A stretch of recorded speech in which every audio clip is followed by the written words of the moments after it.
FEMA needs more money. So the president just asked Congress to add it to the budget. Now, I told you in this video a few weeks ago, President Biden sent his supplemental budget request to Congress asking for $12 billion extra for FEMA.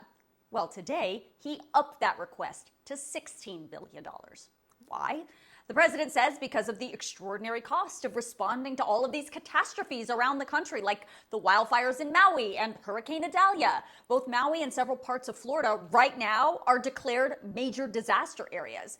But those aren't the only problems. There's also been fires in Louisiana and flooding in Vermont. And it costs a lot of money to fix that stuff. Money that comes from us taxpayers.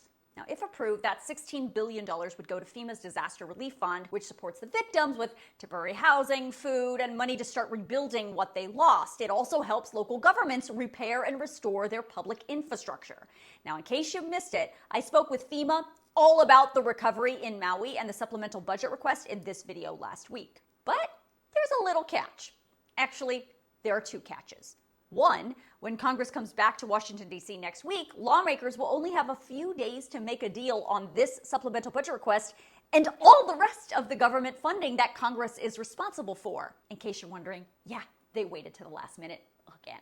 And if Congress doesn't come to a deal, the government is going to shut down on October 1st. And the other catch is this FEMA money is also attached to a few other supplemental budget requests from the president, including more than $20 billion for Ukraine and about $4 billion for the southern border.